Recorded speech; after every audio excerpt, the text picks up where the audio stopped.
Cycle Motors లేవు. ఏలాంటివి లేవు.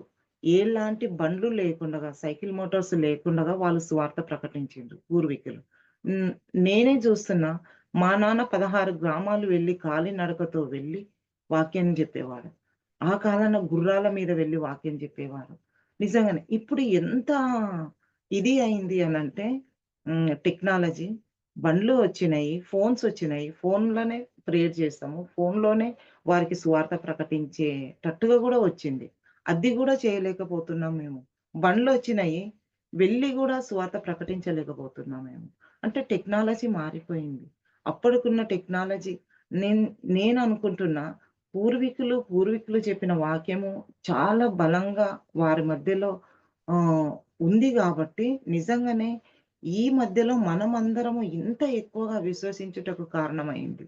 పూర్వీకులు నిజంగానే ఎంతో దూరం ప్రయాణాలు చేసి, నడిచి, నిజం కుటుంబాలని వదిలి, వెళ్ళి వీళ్ళకు ఈ యొక్క దేవుని సువార్త ప్రకటించాలి.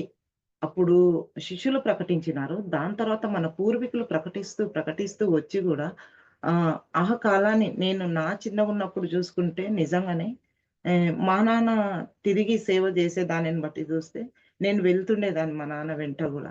ఆహ్, కొన్ని మైళ్ళు నడిచిన నేను నేను గూడా మా నాన్న వెంట. నడిచినప్పుడు నిజంగా అనిపిచ్చింది. నిజంగానే దేవా! నిజంగానే ఆనాడు అంత నడిసి అంత సువార్త ప్రకటించిండ్రు. వాళ్ళ జీతం తక్కువ, పిల్లలు ఎక్కువ ఆ కాలాన. తిండి కోసమైతే డబ్బులనేదే వాళ్ళు చూసేది గాదు. ఈ కాలాన అన్నీ జూస్తున్నాం. కానీ ఎంతమందిని రక్షిస్తున్నాం? ఎంతమందికి మనము ఆత్మలోకి నడిపిస్తున్నాం? ఇవన్నీ మనం పరీక్ష చేసుకుంటే వాటన్నిటి ముందర నాకు తక్కువనే అనిపిస్తది. సువార్త ప్రకటించలేకపోతున్నాం. అన్నిటి టెక్నాలజీ వచ్చింది. ప్రతీదీ కరపత్రాలు అవి ఇవి యూట్యూబ్ ద్వారా ఇన్‌స్టాగ్రామ్ ద్వారా ఎన్నెన్నో వాటి ద్వారా గూడా వాక్యాలు చెప్తున్నారు, ప్రకటిస్తున్నారు. కానీ అదేమైందంటే ఇది వాక్యం ఇది బెట్టాలి అయిపోయింది. ఇది ప్రార్థన. ఓకే. ఉన్నావా? సరే నీ ప్రార్థన చేస్తే తగ్గుతది. కానీ విశ్వాసంతో ప్రార్థిస్తున్నామా? మనసులో ఏ విధమైన కపటం లేకుండగా, దేవా నీ యందు మాత్రమే నేనున్నానని అనుకుంటున్నామా? అని మనల్ని మనం పరీక్ష చేసుకుంటే నిజంగానే అందులో గూడా తక్కువ ఉన్నామేమో. ప్రతిదినము నేను నా హృదయాన్ని పరీక్షించుకొని, దేవా ఈరోజు నీ కోసం నేనేం జేయాలి? ఈరోజు నీ కోసం నేనిది ఏం జేస్తున్నాను? ఏం పోవాలి అనేది పరీక్షించుకొని మనం ముందుకు సాగితే నిజంగానే ఆయనలో మనము జీవించిన వారం అవుతాం. కాబట్టి ఇంకొక వాక్యం చదువుకొని నేను ముగిస్తాను. సత్క్రియను ఇదే రెండో అధ్యాయం రోమా పత్రిక రెండో అధ్యాయము 7 వచనం మనం ఒకసారి చదువుకున్నట్లయితే, సత్క్రియను ఓపికగా చేయుచు మహిమను, ఘనతను, అక్షయతను వెదుకు వారికి నిత్య జీవం ఇచ్చును. నిజంగానే గదా! ఇక్కడ ఈ యొక్క వాక్యం ద్వారా సత్క్రియను ఓపికగా చేయుచు మహిమను, ఘనతను, అక్షయతను వెదుకు వారికి నిత్య జీవం ఇచ్చును. నిజంగానే.